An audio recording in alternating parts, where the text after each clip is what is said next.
puisse gagner notre ville, pour qu'on puisse partager l'Évangile et que l'Église puisse être en mission. Et ça, c'est ce qui est particulier sur mon cœur. Mais en même temps, il y a un autre aspect qui est important dans l'Église avec un grand E, et c'est l'aspect de communion, ou l'aspect d'unité, l'aspect de croissance à l'intérieur de l'Église. L'Église doit être mobilisée vers l'extérieur, ce que Dieu place sur mon cœur, mais aussi doit être impliquée pour des choses qui sont à l'intérieur.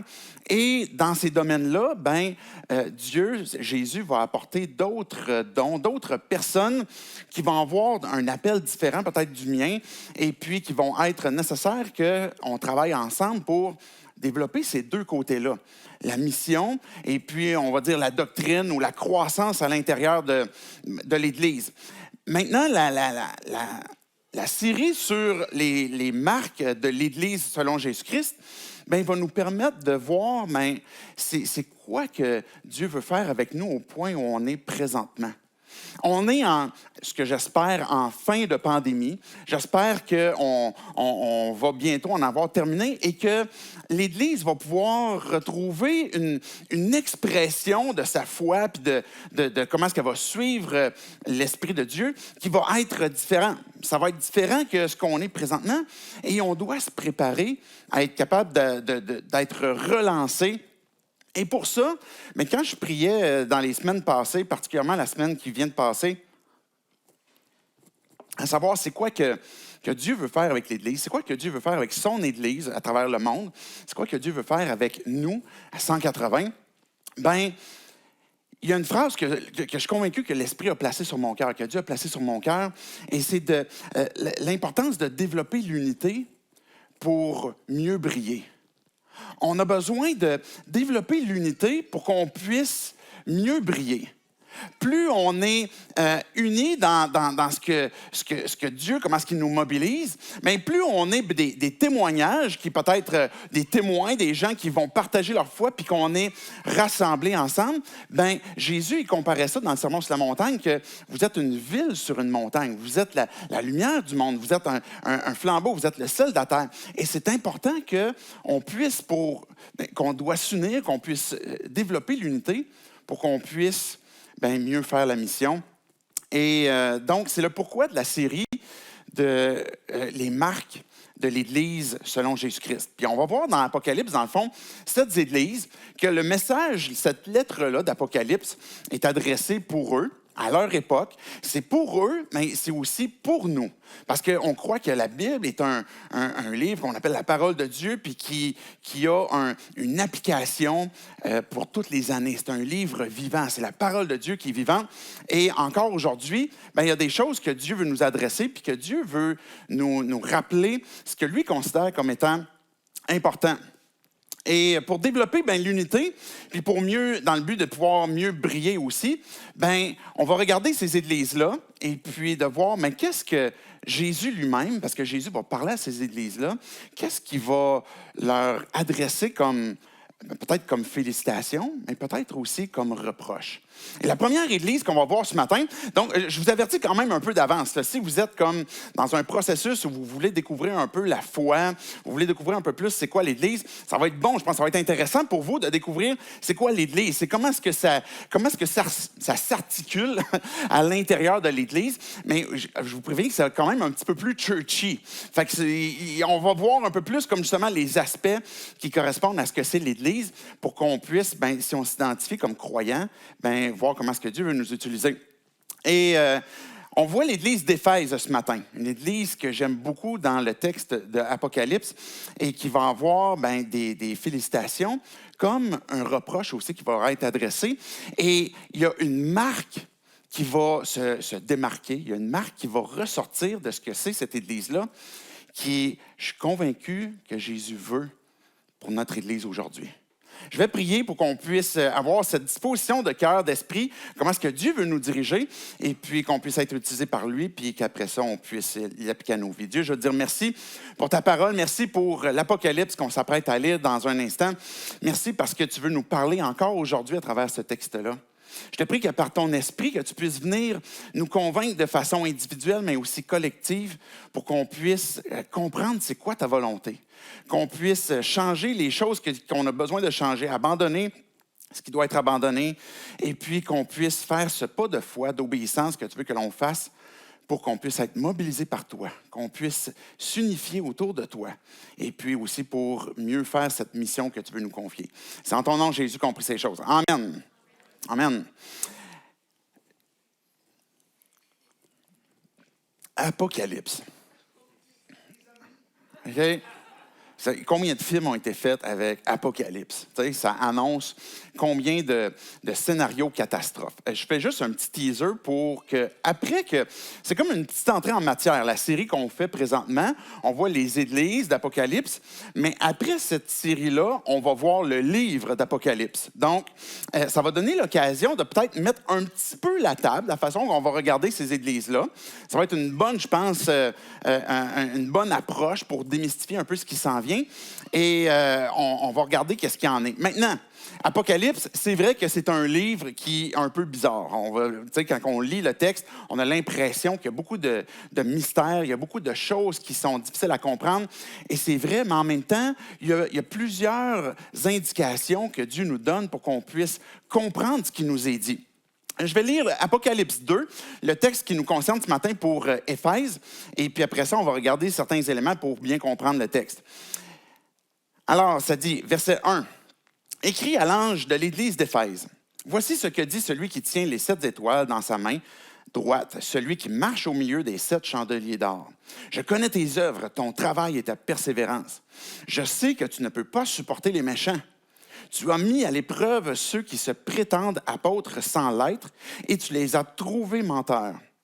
Oui, tu as de la persévérance, tu as souffert à cause de mon nom, et tu ne t'es pas lassé. Mais ce que j'ai contre toi, c'est que tu as abandonné ton premier amour. Souviens-toi donc d'où tu es tombé, repens-toi et pratique tes premières œuvres.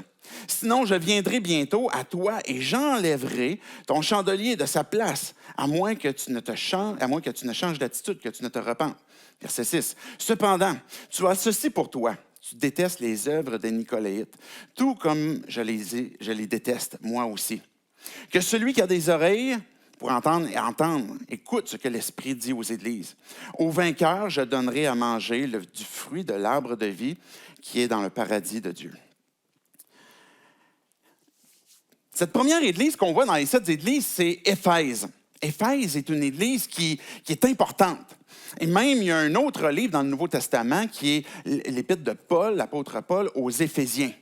Et on voit aussi dans les Actes des apôtres, un autre livre, quand on regarde comment est-ce que les apôtres, après que Jésus soit remonté au ciel, ont fait progresser le message de l'Évangile.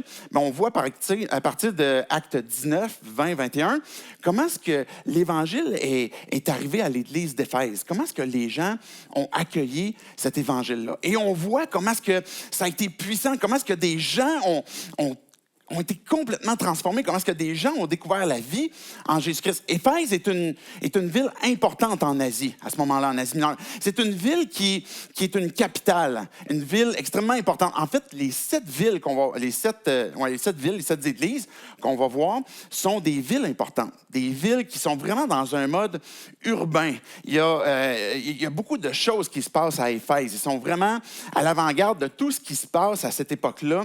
Et puis, c'est pas du tout un milieu rural où c'est des gens qui sont un peu loin de ce qui peut se passer comme nouvelles qui arrivent. Et c'est une ville qui est très branchée. Et aussi, c'est une ville qui a beaucoup d'idoles. Une ville qui, quand même, est beaucoup, on va dire, croyante. Il y a la déesse Artémis qui est là. Et puis, il y a plusieurs temples dans la ville d'Éphèse qui sont là, où les gens vont adorer la déesse, par exemple. Et puis, pour pratiquer leur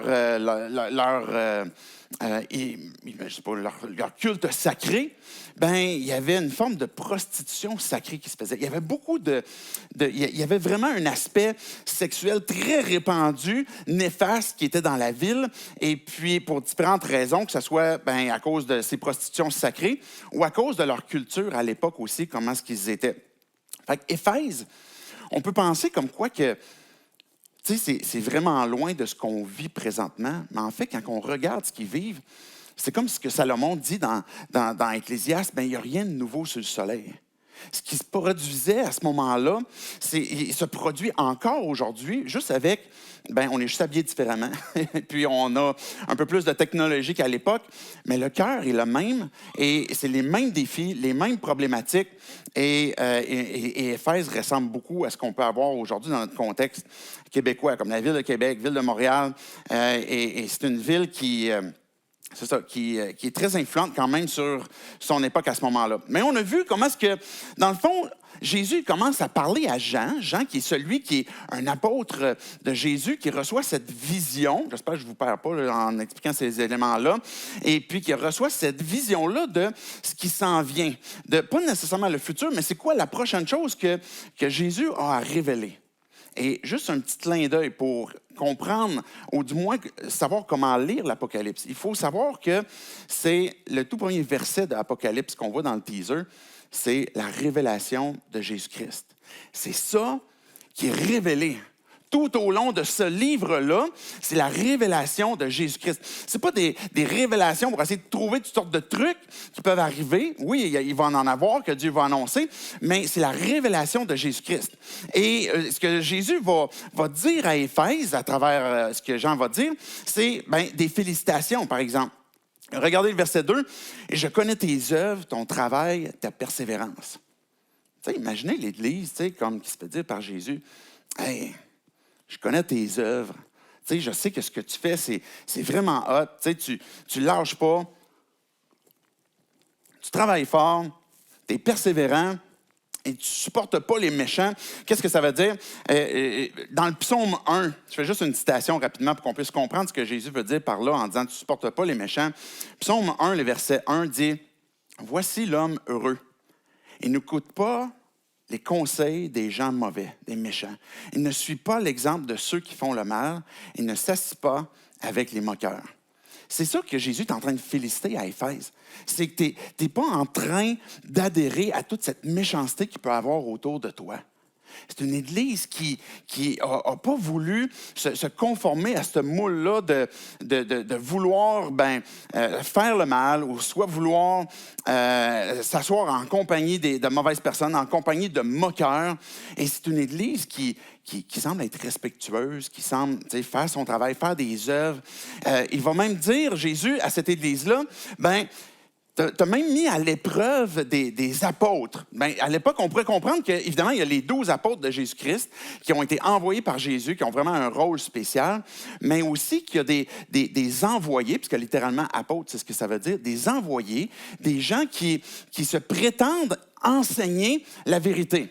Si on remonte dans Acte 19, par exemple, Paul disait aux anciens qui étaient à Éphèse, méfiez-vous parce qu'il y a des loups qui vont venir, puis ils vont chercher à prendre la Bible puis à faire toutes sortes de distorsions pour vous tromper. Et ils vont utiliser la Bible pour vous conduire dans toutes sortes de trucs. Et Jésus, il dit, « Hey, la gang, vous avez bien fait ça.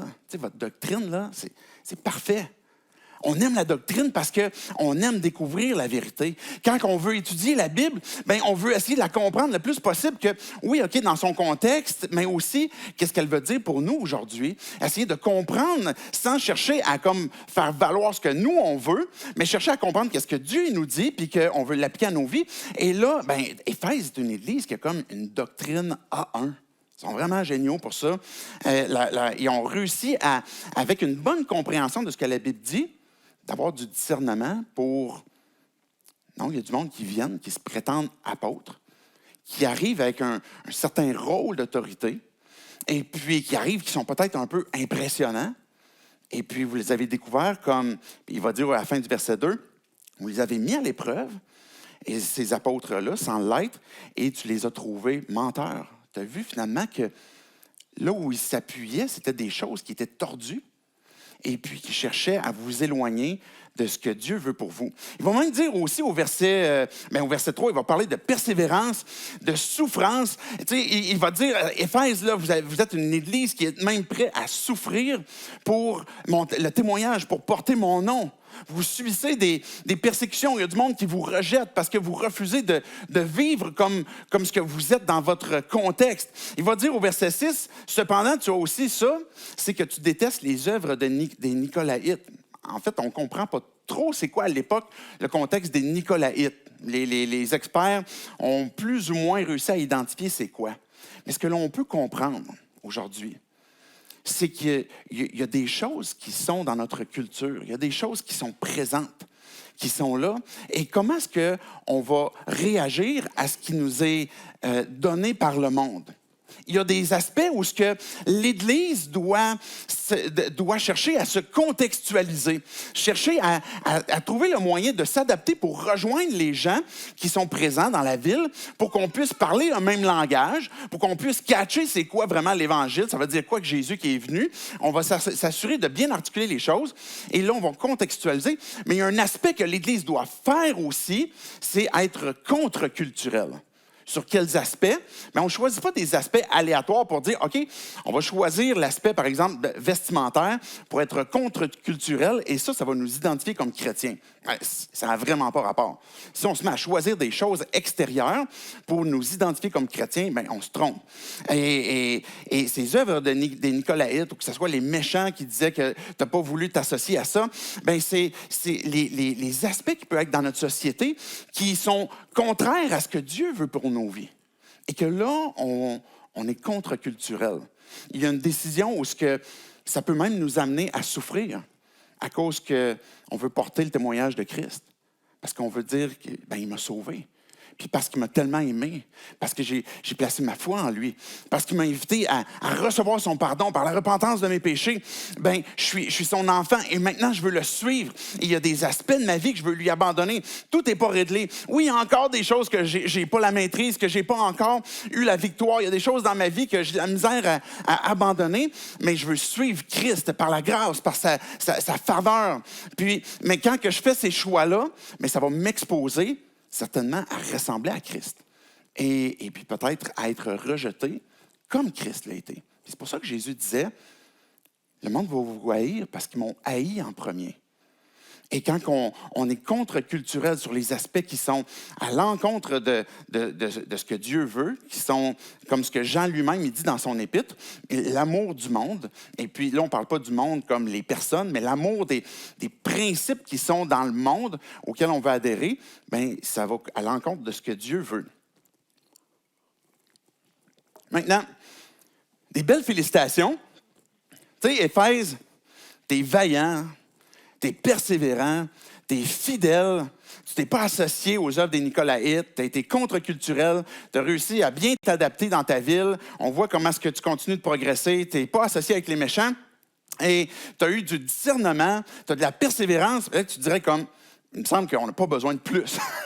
Il me semble qu'il y a toutes les marques qui sont, on pourrait imaginer, comme correctes pour qu'une Église passe le test. Mais Jésus va faire un reproche. En une phrase assez courte. Mais ce que j'ai contre toi, tu as abandonné ton premier amour. Jésus, il parle à Éphèse.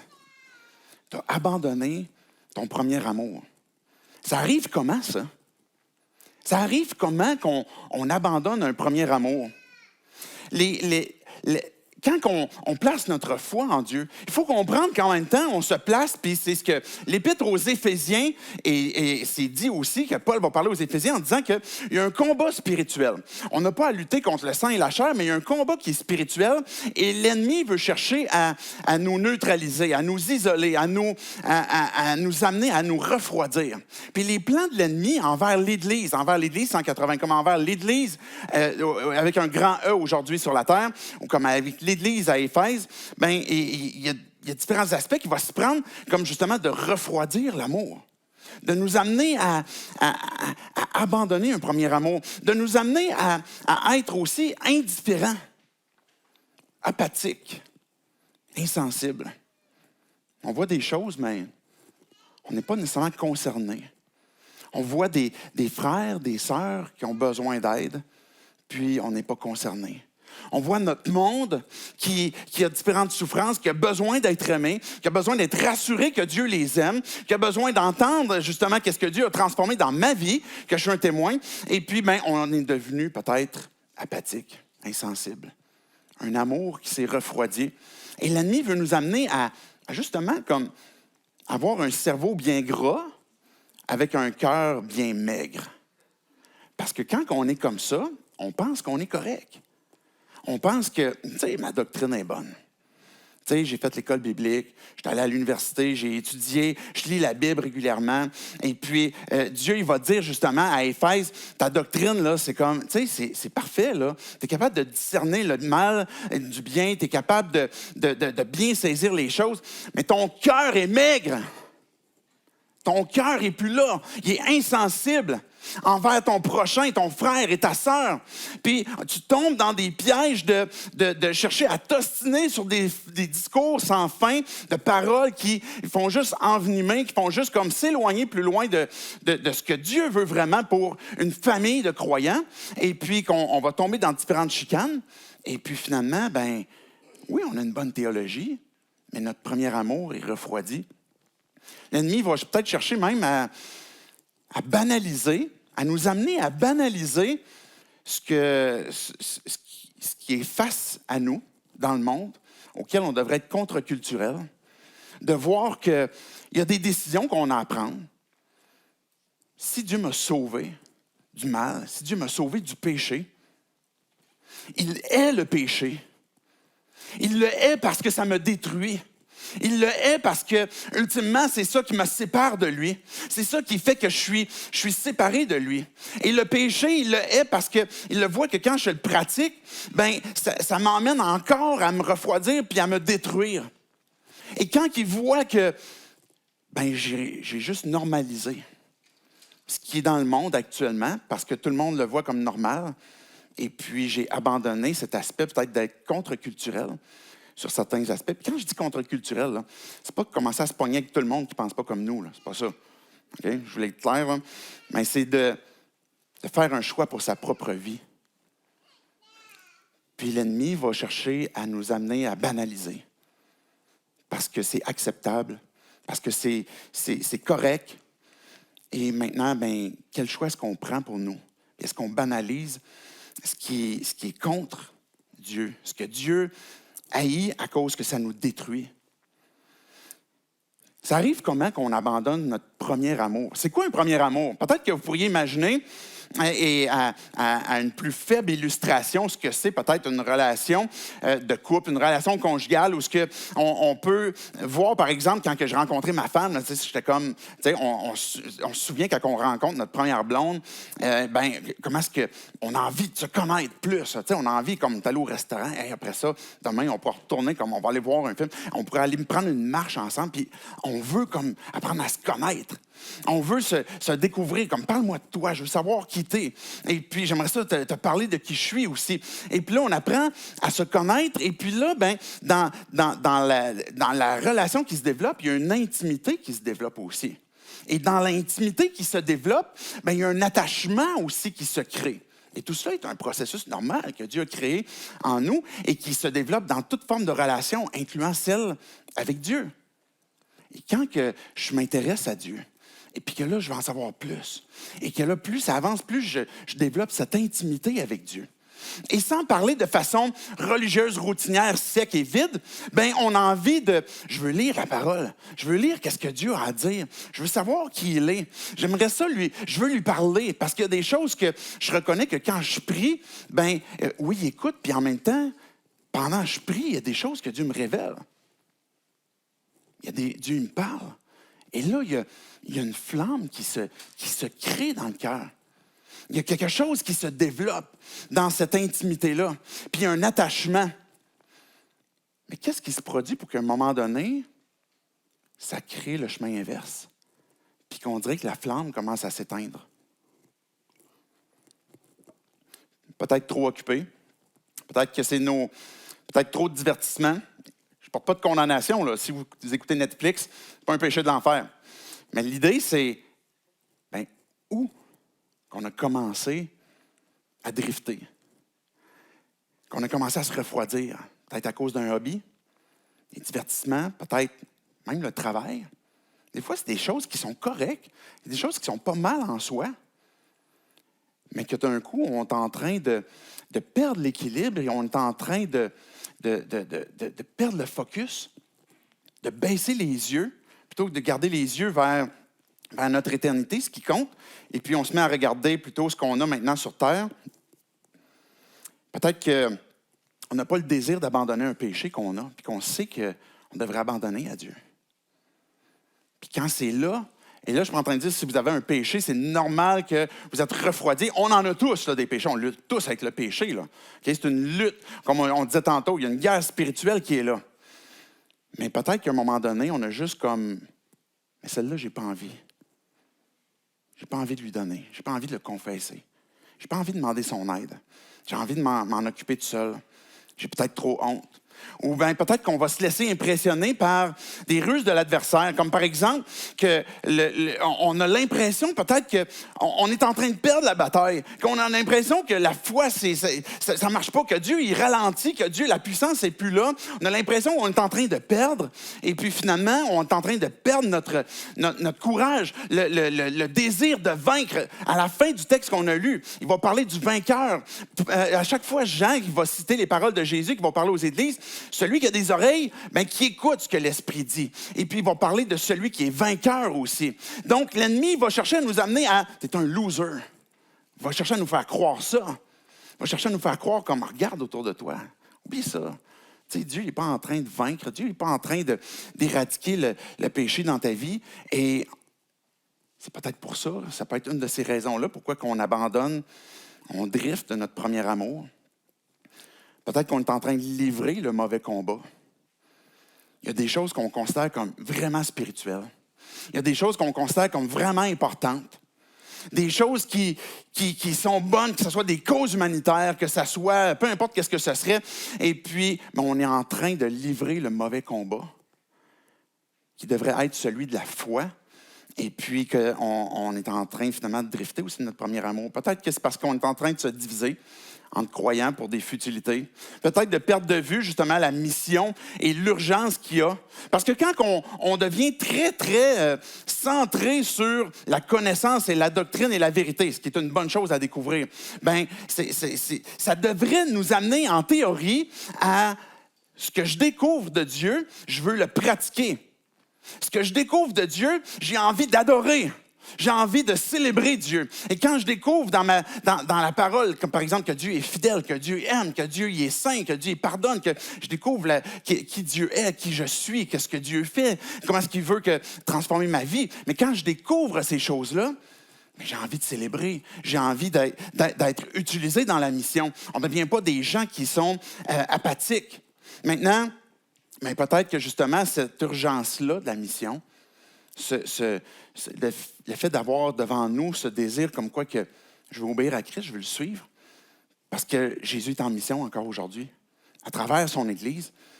Mais maintenant, est-ce qu'on veut faire ce pas d'obéissance, ce pas de foi, qui peut nous avoir amené à se concentrer sur certains aspects, puis oublier la marque de l'amour que Dieu veut qu'on ait. La perte du premier amour, ça arrive progressivement. On ne se lève pas un matin et comme, OK, là, je t'haïs. Tu sais, il se produit de quoi à un moment donné? Il y a de quoi qui s'est refroidi, il y a de quoi qui a été laissé. Puis Jésus va donner la recommandation. Au verset 5, il va dire, « Souviens-toi donc d'où tu es tombé. Repens-toi et pratique tes premières œuvres. Sinon, je viendrai bientôt à toi et j'enlèverai ton chandelier de sa place, à moins que tu ne changes d'attitude. » Au tout début du texte, on voit que Jean, qui a cette vision-là, avec les étoiles, le chandelier, écrit à l'ange, par exemple, d'Éphèse, tout cela est donné, et c'est un des indices, à savoir comment lire l'Apocalypse. On interprète les Écritures avec les Écritures. Fait que dans Apocalypse 1, il va dire, OK, les étoiles, c'est les anges, et puis les chandeliers, c'est les églises. C'est assez simple, on a la légende. On sait c'est quoi. Fait que, dans le fond, Jésus est en train de dit à l'ange, l'ange, littéralement, c'est un messager. Fait qu'on pourrait l'interpréter peut-être soit littéralement comme un ange, comme on le comprendrait, ou comme un messager. Plusieurs vont associer ça au rôle, justement, du pasteur, que Dieu place un message sur son cœur et puis qui va justement apporter ce message-là pour l'Église. Et puis, c'est la responsabilité, justement, du leader ou de l'ange d'apporter le message que ce que Jésus veut apporter. On a besoin de la marque d'amour. Si on veut développer l'unité, c'est par là que ça va commencer. S'il y a quelque chose qui s'est refroidi, c'est là qu'il faut revenir pour retrouver notre premier amour. Et Jésus va dire, souviens-toi d'où tu es tombé. C'est quoi qui s'est passé? On a besoin des fois de s'asseoir, puis de réfléchir, puis d'écouter l'Esprit de Dieu. D'écouter qu'est-ce qu'il a à nous dire. De prier.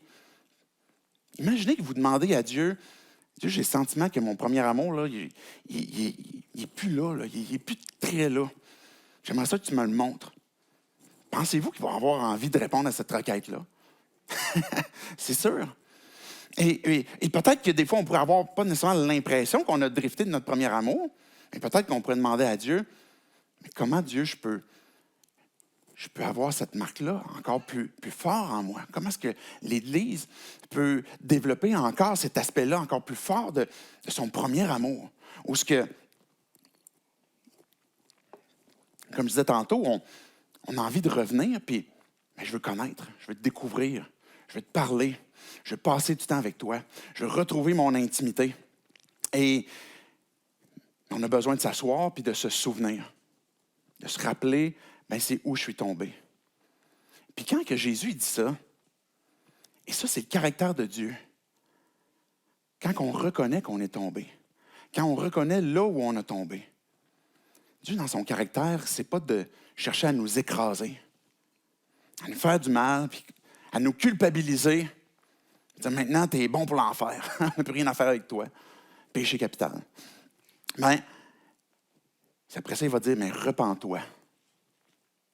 Prends une décision.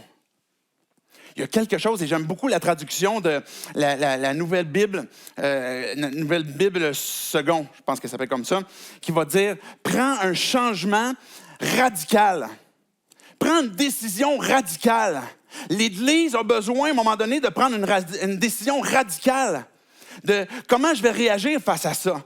Quelle décision je dois prendre face à ce qui m'est proposé, puis que Dieu m'appelle à abandonner ça et me repentir. Qu'est-ce qui m'a amené à me refroidir, à peut-être abandonner mon premier amour? Et puis maintenant que j'ai mis le doigt dessus, je prends une décision radicale, je me repens. Et quand on parle de repentance, et je le rappelle souvent parce que c'est extrêmement important, c'est une décision qui commence dans nos têtes. C'est une décision où je comprends maintenant que ce que j'ai fait est contre ce que Dieu veut. Et puis que je le confesse, je dis, Dieu, ce que j'ai fait là, à ce moment-là, c'était contre ta volonté. Et là, je commence à le croire dans ma tête. Quand je dis que je commence à le croire, ça veut dire que ça devient ce que je reconnais comme étant la vérité. Et puis, après ça, j'abandonne mon ancienne pensée parce qu'on va justifier pour différentes choses qu'on va vouloir pratiquer un péché. Et on va justifier des choses qui nous détruisent. Mais quand on se repent, on reconnaît comme quoi que je crois tellement mensonge. Puis je le dénonce. Puis Dieu, la vérité, c'est ça. Et là, je suis en train de me repentir. Et après ça, ce que Jacques dit, c'est que la foi qui est vivante, c'est celle qui se met aussi en action. Quand que j'ai cru ça dans ma tête, maintenant, j'ai une décision à prendre. Si j'y crois vraiment, mais ma vie est transformée aussi. Et je me repens. Et Jésus va dire, souviens-toi où tu es tombé, repens-toi, relève-toi, reviens refais ce 180 là où ce que tu as flippé, et puis pratique tes premières œuvres. Recommence à vivre ce que tu crois. Éphèse, tu as une grosse tête remplie de doctrine, mais maintenant, vis-le. Incarne ça, ces vérités-là. Incarne maintenant, c'est quoi l'Évangile? Et reviens à tes premières œuvres, qui va te redonner, justement, qui va favoriser ce premier amour que tu avais puis que tu as maintenant abandonné. Je termine avec le dernier texte, le dernier verset. Que celui qui a des oreilles écoute ce que l'Esprit dit aux Églises. Au vainqueur, je donnerai à manger du fruit de l'arbre de vie qui est dans le paradis de Dieu. On voit à la fin d'Apocalypse que cet arbre-là apporte la guérison. C'est une image d'une réalité spirituelle de Dieu qui déverse la vie. Que Dieu apporte la guérison dans notre âme. Celui qui est vainqueur, celui qui veut avancer, celui qui se repent puis qui dit « Jésus, c'est toi que je suis. Jésus, c'est toi qui es mon maître. » Et quand l'ennemi nous emmène à croire qu'on a l'impression qu'on est en train de perdre, mais le livre de l'Apocalypse est là pour nous rappeler que Jésus est vainqueur, que Jésus a gagné sur la mort, que Jésus est au ciel et puis qui se soucie de son Église, qui se soucie de ta vie et qui veut nous amener à découvrir la vie en lui. Et c'est pour ça qu'il nous emmène à, maintenant, suis-moi, et puis je veux que tu puisses goûter la vie abondante. Je veux que tu puisses avoir cette compréhension que tu es vainqueur, puis je vais te donner à manger ce fruit qui va t'apporter justement la restauration sur ton âme, sur ton cœur, sur l'Église aussi. À 180, je pense qu'on a besoin de prendre cette décision-là, chacun d'entre nous, à savoir comment est-ce que Dieu, tu veux de moi, que tu veux de nous, qu'on mette en pratique cette marque qui est l'amour. Où on en est? Est-ce qu'on est prêt à s'investir, oui, dans la vie des frères, des sœurs, à s'investir dans la mission à laquelle Dieu nous envoie aussi, puis qu'on est prêt à payer le prix? Parce que souvent, le fait d'aimer va nécessiter aussi un sacrifice, va nécessiter aussi le fait que j'ai besoin d'abandonner quelque chose, j'ai besoin d'abandonner peut-être de mon temps, d'abandonner certaines ressources parce que je veux prendre soin, parce que je veux m'investir, parce que je veux voir l'Église progresser. Qu'on puisse avoir cette marque. L'Esprit de Dieu qui habite l'Église, qui habite ton cœur, si tu as placé ta foi en Jésus-Christ, va venir créer ce fruit en toi, en nous, qui est l'amour. Mais pour ça, on a besoin de lui dire, je te suis. Et je veux te suivre, et puis je veux être prêt à renoncer à ce que je dois renoncer, et puis à vivre cet amour-là que tu veux que je vive. Et j'aimerais ça qu'on puisse prier. Prier pour justement que Dieu vienne parler à nos cœurs, que Dieu puisse venir créer par son esprit cet amour-là qu'on veut qu'il soit authentique, sincère, et que ce ne soit pas juste du fake, quelque chose qui demeure juste pendant un temps. Dieu, je veux te prier pour chacun d'entre nous qui a besoin de comprendre qu'est-ce que tu as à nous dire. Dieu, tu avais des beaux commentaires pour cette Église à Éphèse, de leurs œuvres, de leur persévérance, de leur discernement, de leur vaillance, le fait qu'ils ne se conformaient pas aux œuvres des Nicolaïtes ou des méchants. Et Dieu, je prie que ces choses-là puissent nous habiter aussi, que ça puisse être quelque chose qui se développe en nous, que tu puisses nous donner soif de plus en plus de te connaître, de persévérer, d'être capable de comprendre qu'est-ce que tu as à nous dire. Mais Dieu, ma première requête, c'est que tu nous permettes de vivre continuellement ce premier amour, cette intimité avec toi, qu'on peut vivre à l'intérieur de l'Église, qu'on peut vivre aussi dans notre relation avec toi. Mais pour ça, Dieu, on a besoin que tu viennes nous aider. On a besoin que tu viennes révéler à nos cœurs ce qu'on a besoin de t'abandonner. Dieu, on veut prendre cette décision ce matin pour chacun d'entre nous. Là où tu places le doigt dans nos vies, est-ce que tu veux qu'on t'abandonne? C'est peut-être un péché, peut-être quelque chose qui nous a amenés à abandonner notre premier amour. Mais Dieu, on veut te l'abandonner, te le laisser. Fais de l'Église, fais de ton Église ici, sur terre, de ton Église ici à 180, à Québec, une Église qui aime, qui te ressemble, Jésus, qu'on va s'aimer les uns les autres, et c'est à cela que le monde va pouvoir voir qu'on est un disciple, on était disciple, et que ce soit une marque qui soit authentique. Dieu, ma prière, c'est que tu puisses venir créer cette œuvre-là par ton esprit, que tu puisses venir justement nous faire grandir dans cet amour que tu as eu pour nous et qu'on puisse aussi le manifester envers nos prochains. C'est en ton nom, Jésus, que je prie ces choses. Amen.